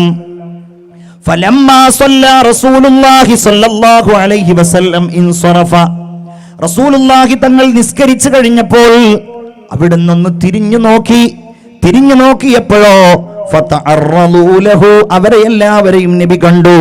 ഫതബസ്സമ റസൂലുള്ളാഹി സ്വല്ലല്ലാഹു അലൈഹി വസല്ലം ഹീന റആഹും, നബി അവരെ കണ്ടപ്പോൾ റസൂലുള്ളാഹി സ്വല്ലല്ലാഹു അലൈഹി വസല്ലമ തങ്ങൾ ഒന്ന് പുഞ്ചിരിച്ചു. ആഹാ, എല്ലാവരും ഉണ്ടല്ലോ എന്ന്. നമ്മളെല്ലാവരും കൂടണമെങ്കിൽ അതിന് ചില ട്രിക്കുകളുണ്ട്. ഇവിടുത്തെ കാര്യമല്ല, നോട്ടീസിൻ്റെ താഴെ ഇന്ന് ഭക്ഷണ വിതരണം ഉണ്ടായിരിക്കുന്നതാണ് എന്നാണ് നമ്മുടെ നോട്ടീസുകളിലൊക്കെ ഫ്ലക്സുകളിലൊക്കെ ഉണ്ടത് എങ്കിൽ നമ്മൾ കളിയാക്കി പറയുന്നതല്ല, പക്ഷേ സദസ്സിൻ്റെ ഒരു വലുപ്പവും അതിൻ്റെ ഒരു തിങ്ങലും എത്രത്തോളമായിരിക്കുമെന്ന് നിങ്ങൾക്ക് സങ്കല്പിച്ചാൽ തന്നെ അറിയാം. അങ്ങനെയാണ് ഭക്ഷണ വിതരണം ഉണ്ടായിരിക്കുന്നതാണ്. സ്വഹാബികൾ വരെ അങ്ങനെ ആയിപ്പോയി. അവരെല്ലാവരും വന്നു. റസൂലുള്ളാഹി സ്വല്ലല്ലാഹു അലൈഹി വസല്ലമ തങ്ങൾ ചോദിച്ചു, അളുന്നുകും സമിഅതും, നിങ്ങളെ കുറിച്ച് ഞാൻ കരുതുന്നു നിങ്ങൾ കേട്ടിട്ടുണ്ട് എന്ന്, അന്ന അബാ ഉബൈദ ഖദിമ ബിശൈഇൻ, നിശ്ചയമായും അബൂ ഉബൈദ എന്തോ സംഗതികളുമായി വന്നിട്ടുണ്ട് എന്ന കാര്യം നിങ്ങൾ അറിഞ്ഞതായിട്ട് എനിക്ക് തോന്നുന്നു. ഖാലു, അവർ പറഞ്ഞു, അജൽ യാ റസൂലല്ലാഹ്, അതേ നബിയെ ഞങ്ങൾ അറിഞ്ഞിട്ടുണ്ട്. അവിടുന്ന് പറഞ്ഞു, റസൂലുള്ളാഹി സ്വല്ലല്ലാഹു അലൈഹി വസല്ലം അബ്ശിറൂ, നിങ്ങളൊക്കെ സന്തോഷിച്ചോളൂ, നിങ്ങൾക്ക് സന്തോഷമാകുന്നത് നിങ്ങൾക്ക് ഞാൻ നൽകുന്നതാണ് എന്ന് പറഞ്ഞിട്ട് അവിടുന്ന് പറയുന്നു, ഫവല്ലാഹ്, അല്ലാഹു തന്നെയാണ്, മൽ ഫഖറ അഖ്ശാ അലൈക്കും, നിങ്ങളുടെ മേൽ ഒരിക്കലും ഞാൻ ദാരിദ്ര്യത്തെ പേടിക്കുന്നില്ല, നിങ്ങൾക്ക് ദാരിദ്ര്യമുണ്ടാവുകയില്ല. വലാകിന്നീ അഖ്ശാ അലൈക്കും അൻ തുബ്സത അലൈക്കുമുദ് ദുനിയാ, നിങ്ങളുടെ മേലിൽ ദുനിയാവ് വിശാലമാക്കപ്പെടലിനെയാണ് ഞാൻ പേടിക്കുന്നത്. അപ്പോൾ ദുനിയാവെങ്ങാനും നിങ്ങൾക്ക് വിശാലമാക്കപ്പെട്ടാൽ ഫതനാഫസുഹാ, നിങ്ങൾ ആ ദുനിയാവിന് വേണ്ടി മത്സരിക്കുന്നതാണ്. നിങ്ങളുടെ മുൻഗാമികളായ ആളുകൾ ദുനിയാവിന് വിശാലമാക്കപ്പെട്ടപ്പോൾ ഐഹികമായ ലോകത്തിന് വേണ്ടി മത്സരിച്ചതുപോലെ നിങ്ങളും ദുനിയാവിന് വേണ്ടി മത്സരിക്കുന്നതാണെന്ന് സയ്യിദുനാ വ നബിയുനാ മുഹമ്മദ് മുസ്തഫ. ഇതല്ലേ നമുക്ക് കാണാൻ കഴിയുന്നത്. ഗൾഫിന്റെ സ്വാധീനം, സാമ്പത്തികമായ സൗകര്യങ്ങൾ നമുക്കെല്ലാവർക്കും നൽകിയപ്പോൾ ഒന്ന് ചിന്തിച്ചു നോക്കിയാൽ മതി, നമ്മുടെ പള്ളി എത്ര ഏക്കറിലാണ് നിൽക്കുന്നത് എന്ന്. എത്ര ഏക്കറിലാണ് നമ്മളുടെ ഖബർസ്ഥാൻ നിൽക്കുന്നത്. ഓരോ നാടുകളിലും 8ഉം 10ഉം 12ഉം 15ഉം ഏക്കറുകളുള്ള വലിയ വലിയ പള്ളി കോമ്പൗണ്ടുകൾ. ഇതൊക്കെ ആര് നൽകി? ദാരിദ്ര്യത്തിന്റെ അനുഭവങ്ങൾ ഉണ്ടായിരുന്ന, ഉടുതുണിക്ക് മറുതുണിയില്ലാതിരുന്ന നമ്മുടെ പ്രിയപ്പെട്ട രക്ഷിതാക്കൾ നൽകി, നമ്മുടെ പ്രിയപ്പെട്ട ഉപ്പമാർ നൽകി. ആ കാലഘട്ടത്തിലുള്ള ആലിമീങ്ങൾ വാഴ്ന്നു പറയുമ്പോ, അവർ പള്ളിക്ക് വേണ്ടി സ്ഥലം ചോദിക്കുമ്പോ, മദ്രസക്ക് വേണ്ടി സ്ഥലം ചോദിക്കുമ്പോ, ആ കെട്ടിടം പണിയാനുള്ള സൗകര്യങ്ങൾ ചോദിക്കുമ്പോ, കഷ്ടപ്പെട്ടിട്ടവർ ഉണ്ടാക്കിയ ആഭരണങ്ങൾ അവർ ഊരിക്കൊടുത്തു. അവർക്കതായിരുന്നു വലുത്. എന്നാൽ ഹബീബായ പ്രവാചകർ മുന്നറിയിപ്പ് നൽകിയ ആ ഒരവസ്ഥ, ദുനിയാവ് വിശാലമാക്കപ്പെട്ടപ്പോൾ ഫതനാഫസുഹാ, അയൽവാസിയും നിങ്ങളും തമ്മിലുള്ള പ്രശ്നം എന്താണ്? എന്തേ കാര്യം? മതില് കെട്ടിയതായിരുന്നു പ്രശ്നം. മതില് കെട്ടിയപ്പോ ആ മതില് ഒന്ന് ചെറുതായിട്ടൊരു വളവുണ്ടായിരുന്നു. ആ വളവൊന്ന് നിർത്താൻ ശ്രമിച്ചതാണ്. അയൽവാസിയുടെ വീട്ടിൽ നിന്ന് ഒരു മരത്തിന്റെ കൊമ്പ് തന്റെ വീട്ടിലേക്ക് വന്നിരുന്നു. അതിന്റെ പേരിലാണ് പ്രശ്നം. ഫല്യുക്രിം ജാറഹു മൻ കാന യുഅ്മിനു ബില്ലാഹി വൽ യൗമിൽ ആഖിർ, അല്ലാഹുവിനെ കൊണ്ടും അന്ത്യദിനം കൊണ്ടും വിശ്വസിക്കുന്നയാൾ അവന്റെ അയൽവാസിയെ ബഹുമാനിക്കട്ടെ എന്ന് ആദരവായ റസൂലുള്ളാഹി സ്വല്ലല്ലാഹു അലൈഹി വസല്ലമ തങ്ങൾ പറഞ്ഞ ആ കൽപ്പന സ്വീകരിക്കാൻ തയ്യാറാകുന്നില്ല. അല്ലാഹു നമ്മളെ കാക്കട്ടെ. എല്ലാവരും ആമീൻ പറയൂ. അല്ലാഹു നമ്മളെ കാക്കട്ടെ. നിങ്ങൾ ഉറങ്ങുന്നുണ്ടോ എന്ന് ഞാൻ സംശയിക്കുകയാണ്. പ്രസംഗം തുടങ്ങിയിട്ട് ഇപ്പോൾ കുറേ നേരമായി എന്ന് തോന്നുന്നു. എത്ര നേരമായി സാർ പ്രസംഗം തുടങ്ങിയിട്ട്? എത്ര? 1 മണിക്കൂറായോ? 35 തുടങ്ങിയത്. 1 മണിക്കൂറൊക്കെ ഇരുന്ന് പ്രസംഗം കേട്ടാൽ വലിയ ക്ഷീണം വരും. പ്രസംഗിച്ചാൽ അതിലേറെ ക്ഷീണം വരും. മൈക്കൊക്കെ നല്ല സുഖം ഉണ്ടായതുകൊണ്ട് അല്ലേ? നല്ല സുഖമുള്ള മൈക്കാണ്. അതുകൊണ്ട് തന്നെ പറയാൻ നല്ല സുഖമുണ്ട്. അക്സാണെന്ന് മാത്രം. ഏതായാലും ഇൻഷാ അല്ലാഹ് നമുക്കൊന്ന് എഴുന്നേറ്റ് നിന്നിട്ട് ഒരു സ്വലാത്ത് ചൊല്ലിയാൽ ഇൻഷാ അല്ലാഹ് എല്ലാവർക്കും റാഹത്താവും. ഇൻഷാ അല്ലാഹ് എല്ലാവരും ഒന്ന് എഴുന്നേറ്റ് നിൽക്കി. എല്ലാവരും ബിസ്മില്ല. എല്ലാവരും ഒന്ന് എഴുന്നേറ്റ് നിൽക്കി. ബിസ്മില്ല. ഒരു സ്വലാത്ത് ഒന്ന് ചൊല്ലി. എനിക്ക് അതിൻ്റെ ഇടയിൽ വേണമെങ്കിൽ ചെറുതായിട്ടൊരു വെള്ളം കുടിക്കാം. ഇൻഷാ അല്ലാഹ്. തവസ്സൽനാ ബിബിസ്മില്ലാ വബിൽ ഹാദി റസൂലില്ലാ വകുല്ലി മുജാഹിദിൻ ലില്ലാ വഅഹ്ലിൽ ബദരി യാ അല്ലാഹ് സ്വലാത്തുല്ലാഹ് ത്വാഹ റസൂലില്ലാഹ് സ്വലാത്തുല്ലാഹ് സലാമുല്ലാഹ് അലാ യാസീൻ ഹബീബില്ലാഹ്. അൽഹംദുലില്ലാഹ്. ഉറക്ക് അശ്രദ്ധ രണ്ടും പോയൊരു മാത്രം ഇരിക്കി, അല്ലാത്തവർക്ക് അവിടെ നിൽക്കി. ഉറക്കും അശ്രദ്ധയൊക്കെ പോയാലിരുന്നോളൂ. അൽഹംദുലില്ലാഹ്. കാരണം എന്താണെന്ന് വെച്ചാൽ മജ്ലിസുന്നൂറാണ് ഇവിടെ വരാൻ പോകുന്നത്. അപ്പോൾ ആ സമയത്ത് നിങ്ങൾ ഉറക്കും അശ്രദ്ധയോടും കൂടെ ഇരുന്നിട്ടുണ്ടെങ്കിൽ അതിനൊരു സമാധാനം ഉണ്ടാവില്ല. ഇൻഷാ അല്ലാഹ് എല്ലാവരും ഒന്ന് ഉഷാറായ സ്ഥിതിക്ക് വളരെ പ്രധാനപ്പെട്ടൊരു കാര്യം പറയാണ്. അള്ളാഹു കബൂലാക്കട്ടെ, അള്ളാഹു സ്വീകരിക്കട്ടെ. അത് മറ്റൊന്നുമല്ല, ബക്കറ്റുമായിട്ട് നിങ്ങളുടെ അടുക്കലേക്ക് സംഘാടകർ വരുന്നുണ്ട്. സാന്ദർഭികമായിട്ട് പറയാണ്, നമ്മളുടെ നാട്ടിലുള്ള എല്ലാറ്റിനും പുരോഗതികളുണ്ടായി, പുരോഗതിയില്ലാത്ത ഒന്നുമില്ല. ഇപ്പം നമ്മൾ കണ്ടില്ലേ, പുരോഗതിയുടെ ഭാഗമായിട്ട് ചെറുതാവുകയാണ്. നമ്മളുടെ നാട്ടിലൊക്കെ കണ്ടില്ലേ, ഇപ്പോൾ പഴയ കാലത്ത് പറഞ്ഞ ഒരു വഴൽ നടക്കുകയാണെങ്കിൽ ബോക്സൊക്കെ ഇങ്ങനെ അട്ടി ഉണ്ടാവും. അപ്പോൾ ആ ബോക്സിൻ്റെ ഒക്കെ സംവിധാനം ഇങ്ങനെ ചുരുക്കി നാനോ ബോക്സുകളാക്കിയിരിക്കുകയാണ്. അതിനേക്കാളും വലിയ ശബ്ദം നിങ്ങൾക്ക് കേൾക്കും. എല്ലായിടത്തും പുരോഗതിയാണ്. എല്ലാ കാര്യങ്ങളും, പള്ളിയുടെ ഗേറ്റ് ആണെങ്കിലും മദ്രസയുടെ ബെഞ്ചാണെങ്കിലും ഡെസ്ക് ആണെങ്കിലും എല്ലായിടത്തും. എനിക്ക് തോന്നുന്ന ഒരു കാര്യം, ഈ സമുദായത്തിൽ പുരോഗതി വരാത്ത ഒന്നുണ്ടെങ്കിൽ ദീനിന്റെ കാര്യത്തിന് വേണ്ടി ബക്കറ്റുമായിട്ട് വരുമ്പോൾ അതിലിടുന്ന പൈസക്കാണ് ഒരു പുരോഗതി ഇല്ലാത്തത്. അതിൽ യാതൊരു മാറ്റമില്ല. മുതലാളിയാണെങ്കിലും തൊഴിലാളിയാണെങ്കിലും 10 റുപ്യ. ഇവിടെ അതുണ്ടോ? ഇൻഷാ അല്ലാ ഉണ്ടെങ്കിൽ അതൊന്ന് മാറ്റണം. ഒന്ന് നോക്കാം, നമുക്ക് വെറുതെ ഒന്ന് നോക്കാം, ഒന്ന് പരിശോധിച്ച് നോക്കാം മാറുമില്ല എന്നുള്ളത്. ഒരു നഷ്ടവും നമുക്ക് വരില്ല. ആരും അറിയാത്ത ഒരു സദക്ക. നിങ്ങളൊന്ന് ആലോചിച്ച് നോക്കി, എത്ര പൈസ നമ്മൾ എന്തൊക്കെ കാര്യങ്ങൾക്ക് വേണ്ടി ചെലവഴിക്കുന്നു. ആ 10 രൂപ എന്നുള്ളതൊന്ന് മാറ്റിയിട്ട് നിങ്ങളെല്ലാവരും ഒരു 100 രൂപ എന്നിട്ട് നോക്കി. അള്ളാഹു തൗഫീഖ് നൽകട്ടെ. അതൊരു വലിയ സംഖ്യയാണ്. 1 കിലോ മത്തി വാങ്ങണമെങ്കിൽ വില വേണപ്പോൾ 150 റുപ്യ. എത്രയാണ് 1 കിലോ മത്തിക്ക്? അത്ര വലിയ വില ഉണ്ട്. എന്നിട്ടാണ് നമ്മൾ ബക്കറ്റ് വരുമ്പോൾ അതാരും കാണൂലല്ലോ. ഇത് പണ്ട് രാജാവ് പറഞ്ഞതുപോലെ ആവരുത്. രാജാവ് ഒരു പള്ളി ഉണ്ടാക്കിയിട്ട് നാട്ടുകാരോട് പറഞ്ഞു, നാട്ടുകാരെ നമുക്ക് പള്ളി ഉദ്ഘാടനം ചെയ്യണം.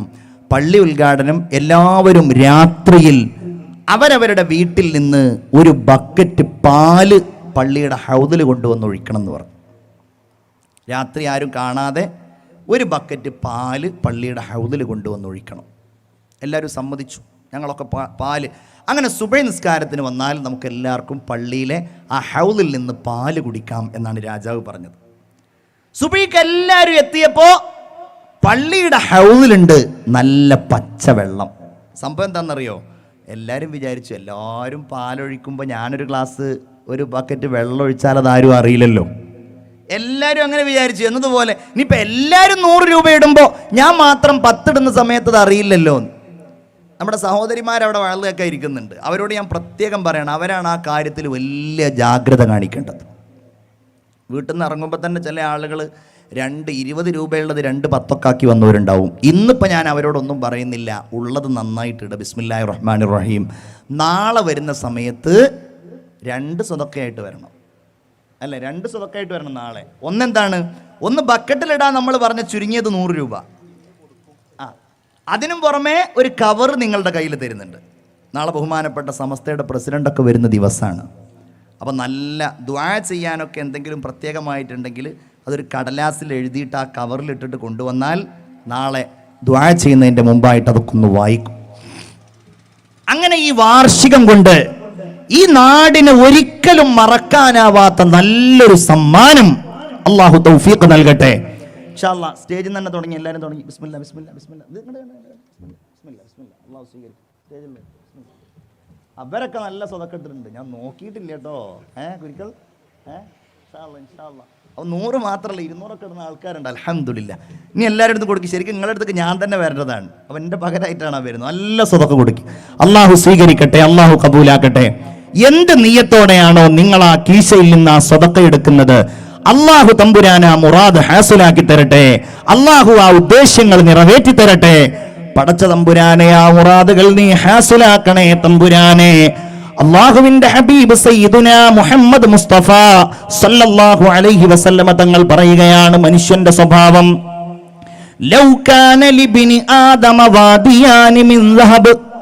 മനുഷ്യനെങ്ങാനും സ്വർണത്തിന്റെ 2 മലഞ്ചെരിവുകൾ ഉണ്ട് എങ്കിൽ ലബ്തഗാലഹുമാ സാലിസാ, ആ 2നും പുറമെ 3ാമത്തെ ഒന്നിനെ കൂടെ അവൻ ആഗ്രഹിക്കുമായിരുന്നു. അതാണ് മനുഷ്യന്റെ പ്രത്യേകത. ടോൾസ്റ്റോയിയുടെ ഒരു കഥയുണ്ട്, ലിയോ ടോൾസ്റ്റോയ്. ആ കഥാപാത്രത്തിന്റെ പേര് പാഹോ എന്നാണ്. പാഹോ എന്ന ഒരു ചെറുപ്പക്കാരനെ കുറിച്ചാണ് കഥ. കഥയുടെ പേര് ഒരാൾക്ക് എത്ര ഭൂമി വേണമെന്നതാണ്. ടോൾസ്റ്റോയ് പറയുന്നത്, രാജാവ് ഒരിക്കൽ പറഞ്ഞു, നിങ്ങൾക്ക് എത്ര ഭൂമി വേണം, ആ ഭൂമി നിങ്ങൾ പുറപ്പെട്ട സ്ഥലത്ത് നിന്ന് ഓടി അതേ സ്ഥലത്ത് തിരിച്ചെത്തിയാൽ അത്രയും ഭൂമി നിങ്ങൾക്ക് കിട്ടും. അങ്ങനെ ഓരോരുത്തരും ഇങ്ങനെ ഓടി, ചില ആളുകൾക്ക് 1 ഏക്കർ, ചില ആൾക്ക് 2 സെന്റ്, ചില ആൾക്ക് 10 സെന്റ്, അങ്ങനെ ഓടിയപ്പോ പാഹോ എന്ന ഒരു ചെറുപ്പക്കാരൻ വന്നു. ഇയാൾ ഓടാൻ തുടങ്ങി. സ്റ്റാർട്ടിംഗ് പോയിന്റിൽ നിന്ന് ഇയാൾ ഓടാൻ തുടങ്ങി. ഇയാൾക്ക് ഭൂമി അളക്കാൻ പോവുകയാണ്. ഓടിയിട്ട് അയാൾ ഇങ്ങനെ 1 കിലോമീറ്റർ കഴിഞ്ഞു, 2 കിലോമീറ്റർ കഴിഞ്ഞു, അവിടുന്ന് തിരിഞ്ഞു വരണം. അപ്പോഴയാൾ ചിന്തിക്കുകയാണ്, ഞാൻ തിരിഞ്ഞാൽ എനിക്ക് കുറച്ചല്ലേ ഭൂമി കിട്ടുകയുള്ളൂ. അങ്ങനെ പോയി അയാൾ ഇങ്ങനെ ഓടി അയാൾക്ക് അവസാനിപ്പിക്കാൻ കഴിയുന്നില്ല. ദാഹിച്ച് തൊണ്ട വരളുമ്പോഴും അയാൾ അത് അവസാനിപ്പിക്കുന്നില്ല. ഒടുവിൽ അയാൾ നിലത്തേക്ക് വീണുപോയി. വീണിടത്ത് കിടന്നയാൾ മരിച്ചുപോയി. രാജാവ് അന്വേഷിച്ചു, എവിടെയാണ് പാഹോ, അയാൾക്ക് എത്ര ഭൂമിയാണ് കിട്ടിയത് എന്ന് ചോദിച്ചപ്പോ ഉദ്യോഗസ്ഥന്മാര് പറഞ്ഞു, അയാൾക്ക് 6 അടി മണ്ണ് മാത്രമാണ് അതേ കിട്ടാനുള്ളൂ. ഏതൊരാൾക്കും അതേ കിട്ടാനുള്ളൂ ഈ ദുനിയാവിൽ നിന്ന്, അതുമാത്രമേ കിട്ടാനുള്ളൂ. മുഹമ്മദുർ റസൂൽ സ്വല്ലല്ലാഹു അലൈഹി വസല്ലം പറയുകയാണ്, ലാ യംലഉ ജൗഫ ബിനി ആദമ ഇല്ല തുറാബ്. മണ്ണല്ലാതെ മനുഷ്യന്റെ അകത്ത് ഒന്നും നിറക്കുകയില്ലെന്ന് ആദരവായ നബിയുന വസയ്യിദുന മുഹമ്മദ് മുസ്തഫ സ്വല്ലല്ലാഹു അലൈഹി വസല്ലം. സൂറത്തുൽ കഹ്ഫിൽ അല്ലാഹു തആല ഒരു കഥ പറയുന്നുണ്ട്. ബിസ്മില്ലാഹിർ റഹ്മാനിർ റഹീം. ഇത് കുറച്ച് കൂടുതലുണ്ട്, ഞാൻ ചുരുക്കി പറയുകയാണ്. വളിരിബ് ലഹും മസലർ റജുലൈൻ. 2 ആളുകളുടെ കഥ നിങ്ങൾക്ക് ജനങ്ങൾക്ക് ഉപമ പറഞ്ഞു കൊടുക്കണേ. 2 ആളുകളുടെ കഥ നബിയെ നിങ്ങൾ അവർക്ക് പറഞ്ഞു കൊടുക്കണേ. ജഅൽനാ ലിഅഹദിഹിമാ ജന്നതൈനി മിൻ അഅനാബ്. അതിൽപ്പെട്ട ഒന്നാമത്തെയാൾക്ക് മുന്തിരിയുടെ 2 തോട്ടങ്ങൾ നാം നൽകുകയുണ്ടായി. വഹഫഫ്നാഹുമാ ബിനഖ്ലിൻ വജഅൽനാ ബൈനഹുമാ സർആ. ഈത്തപ്പനകൾ കൊണ്ട് ആ മുന്തിരി തോട്ടങ്ങൾ നാം വലയം ചെയ്യുകയും അതിന്റെ ഇടയിലൂടെ മറ്റ് കൃഷികളെ നാം നൽകുകയും ചെയ്തു. 2 തോട്ടങ്ങളും നല്ല തോട്ടങ്ങളാണ്, ലാഭകരമായ തോട്ടങ്ങളാണ്, ഇഷ്ടംപോലെ പഴങ്ങളാണ്. കിൽതൽ ജന്നതൈനി ആതത് ഉക്ലഹാ. 2 തോട്ടങ്ങളും അതിന്റെ വിഭവങ്ങൾ അയാൾക്ക് നൽകിക്കൊണ്ടേയിരുന്നു. വലം തളിലിം മിൻഹു ശൈആ. അയാൾക്ക് യാതൊരു കുറവും ആ തോട്ടത്തിൽ നിന്നുണ്ടായിട്ടില്ല. വകാന ലഹു സമർ. അവന് മറ്റൊരുപാട് ധനവും ഉണ്ടായിരുന്നു. ഈ 2 തോട്ടങ്ങൾക്ക് പുറമെ നമ്മൾ പറയുന്ന ആ കക്ഷിക്ക് ഒരുപാട് ധനങ്ങൾ പിന്നെയും ഉണ്ടായിരുന്നു. അപ്പൊ ഇയാളുടെ നില അങ്ങ് വിട്ടു. ഇയാൾ ചിന്തിക്കണം, നമ്മൾ എൻ്റെ വീട് വലുതാണ്, എൻ്റെ വീട്ടിലെ ടോയ്ലറ്റ് വിശാലതയുള്ളതാണ്, എൻ്റെ കാറ് മനോഹരമാണ്, വേണ്ട, എൻ്റെ ജോലി സ്റ്റാറ്റസ് ഉള്ളതാണ്, വേണ്ട. അങ്ങനെ ചിന്തിക്കുന്നവർക്കാണ് ഖുർആൻ പറയുന്നത്, എൻ്റെ പ്രിയപ്പെട്ട സഹോദരിമാരെ, നിങ്ങളുടെയൊക്കെ കുടുംബാംഗങ്ങളോട്, നിങ്ങളുടെ ഭർത്താവിൻ്റെ സഹോദരിയോട്, നിങ്ങളുടെ സഹോദരന്മാരോട്, ആ സഹോദരന്മാരുടെ ഭാര്യമാരോട്, ഇങ്ങനെ നമ്മളുടെ ചുറ്റുപാടുകളിലുള്ളവരോട്, അല്ലാതെ നമ്മളാരും മൈക്ക് കെട്ടിയിട്ട് ഞാൻ വലിയ ആളാന്ന് പറയില്ലല്ലോ. അങ്ങനെയുള്ള ചെറിയ സംസാരം വലിയ അപകടമാണ്. കാരണം ഇവിടെ 2 ആളുകളെ സംസാരിച്ചിട്ടുള്ളൂ. നോക്കൂ നിങ്ങൾ, വഹുവ യുഹാവിറു. ആ ഒന്നാമത്തെയാൾ രണ്ടാമത്തെയാളോട് സംസാരിക്കുകയാണ്. തോട്ടമുള്ളയാൾ മറ്റേയാളോട് സംസാരിക്കുകയാണ്, ഞാൻ ആരാണ്? അന അക്സറു മിൻക മാലൻ വ അഅസ്സു നഫറാ. ഞാൻ നിന്നെക്കാൾ പണം കൂടിയവനും നിന്നെക്കാൾ സൗകര്യങ്ങൾ വർദ്ധിച്ചയാളുമാണ്. എനിക്ക് നിന്നെക്കാളും സൗകര്യങ്ങളുണ്ട്, നിന്നെക്കാളും സ്വത്തും പണവും ഒക്കെ എനിക്കുണ്ട്. അങ്ങനെ വദഖല ജന്നത വഹുവ ളാലിമുൻ ലിനഫ്സി. ഇവൻ ഏറ്റവും വലിയ അഹങ്കാരിയായി തന്റെ തോട്ടത്തിലേക്ക് പ്രവേശിച്ചപ്പോൾ ഇവൻ കരുതുന്നത് എന്താണെന്നറിയോ? ഖാലമാ അളുന്നു അൻ തബീദ ഹാദിഹി അബദാ. ഇതൊരിക്കലും നശിച്ചു പോകുമെന്ന് ഞാൻ വിചാരിക്കുന്നില്ല. വമാ അളുന്നു സ്സാഅത ഖായിമ. ഖിയാമത്ത് നാൾ ഉണ്ടാവുകയില്ല. വലഇനി റുദിത്തു ഇലാ റബ്ബി, ഇനി ഞാൻ എന്റെ റബ്ബിന്റെ അടുക്കലേക്ക് മടക്കപ്പെട്ടാലും എന്റെ റബ്ബ് എനിക്ക് ദുനിയാവിൽ ഒരുപാട് തന്നുവല്ലോ, അതുപോലെ എനിക്ക് ആഖിറത്തിലും നൽകുന്നതാണ്. ഇതാണ് ചില ആളുകളുടെ മനസ്സ്. ഞാൻ ഇപ്പൊ ദുനിയാവിൽ തെറ്റൊന്നും ചെയ്യാത്തതുകൊണ്ട് എനിക്ക് ഇഷ്ടം പോലെ കിട്ടി, ഇനി അവിടെയും എനിക്ക് കിട്ടിക്കോളും. ഖാല ലഹു സാഹിബു, ഈ കൂട്ടുകാരൻ ഇയാളോട് പറയാണ്, ഒന്നാമത്തെ ആളോട് പറയാണ്, വഹുവ യുഹാവിറു, ഇയാളോട് തർക്കിച്ചു പറയാണ്, അകഫർത ബില്ലദീ ഖലഖക മിൻ തുറാബിൻ സുമ്മ സവ്വാക റജുലാ. സഹോദരാ, നിന്നെ മണ്ണിൽ നിന്ന് പടച്ച അല്ലാഹുവിനോട്, നിന്നെ ഇങ്ങനെ ഒരൊറ്റ പുരുഷനായി സൃഷ്ടിച്ച അല്ലാഹുവിനോട് നീ നിഷേധം കാണിക്കുകയാണോ? വലൗലാ ഇദ് ദഖൽത ഖുൽത മാ ശാ അല്ലാഹ് ലാ ഹൗല വലാ ഖുവത ഇല്ലാ ബില്ലാഹ്. നിന്റെ തോട്ടത്തിലേക്ക് നീ കടന്നപ്പോൾ നീ പറയേണ്ടിയിരുന്നത് ലാ ഹൗല, ഒരു കഴിവുമില്ല, ഒരു ശക്തിയുമില്ല, വലാ ഖുവത, ഒരു തന്റെ ഇടവുമില്ല, ഒരു ശക്തിയുമില്ല, ഇല്ലാ ബില്ലാഹ്, അല്ലാഹുവിൻ്റെതല്ലാതെ, അല്ലാഹു നൽകിയതാണിത്, അവൻ നൽകിയ കഴിവ് കൊണ്ടുള്ളതാണിത് എന്നല്ലേ നീ പറയേണ്ടിയിരുന്നത്. ഇവൻ വീണ്ടും തർക്കിച്ചു, ഇതൊക്കെ എന്റേതാണ്. ഖാറൂൻ പറഞ്ഞതുപോലെ പറഞ്ഞു. പിറ്റേ ദിവസം നോക്കുമ്പോൾ فأصبح يقلب كفيه على ما أنفق فيها وهي خاوية على عروشها. പിറ്റേ ദിവസം അല്ലാഹു തആല ആ തോട്ടത്തെ അങ്ങ് നശിപ്പിച്ച് കളഞ്ഞതായി പരിശുദ്ധ ഖുർആനിൽ അല്ലാഹു പറയാൻ. എന്റെ പ്രിയപ്പെട്ടവരെ, ഇതുപോലെയാണ് ദുനിയാവിലുള്ള എല്ലാ ആഡംബരങ്ങളും. ഒന്നുകിൽ നമ്മൾ അങ്ങ് മരിച്ചു പോയേക്കാം, സ്വത്തങ്ങ് നശിച്ചു പോയേക്കാം. ഹബീബായ പ്രവാചകർ സയ്യിദുന മുഹമ്മദ് മുസ്തഫ സല്ലല്ലാഹു അലൈഹി വസല്ലമ തങ്ങൾ ഒരിക്കൽ ഓതുകയാണ്, അൽഹാകുമുത് തകാസുർ ഹത്താ സുർതുമുൽ മഖാബിർ. നിങ്ങളെ തകാസുർ നശിപ്പിച്ചിരിക്കുകയാണ്. തകാസുർ എന്ന് പറഞ്ഞാൽ വർധനവിനെ തേടൽ നിങ്ങളെ നശിപ്പിച്ചിരിക്കുന്നു. അതേതുവരെയാ ഉണ്ടാവുക? ഹത്താ സുർതുമുൽ മഖാബിർ, നിങ്ങൾ ഖബറുകൾ സന്ദർശിക്കുന്നത് വരെ, നിങ്ങൾ ഖബറുകൾ കാണുന്നത് വരെ, അതുവരെയാണതുണ്ടാവുക. അത് കഴിഞ്ഞാൽ പിന്നെ നിങ്ങൾക്കൊരവസരവുമില്ല. ഇത് പറഞ്ഞിട്ട് ഹബീബായ പ്രവാചകർ പറയുകയാണ്, യഖൂലുൽ അബ്ദു മാലി മാലി. മനുഷ്യന്മാര് പറയുന്നു എന്റെ ധനം, എന്റെ ധനം. പക്ഷേ വലൈസ മിമ്മാലിഹി ഇല്ലാ സലാസ്, അവന്റെ ധനത്തിൽ നിന്ന് 3 എണ്ണം മാത്രമേ അവന് കിട്ടുകയുള്ളൂ. മാ അകലഫ അഫ്നാ, അവൻ തിന്നു നശിപ്പിച്ചത് അവന് കിട്ടിക്കഴിഞ്ഞു. ഔ ലബിസ ഫഅബ്ല, അവൻ നശിപ്പിച്ചവൻ ധരിച്ചു നുരുമ്പിപ്പോയത് അവന് കിട്ടിക്കഴിഞ്ഞു.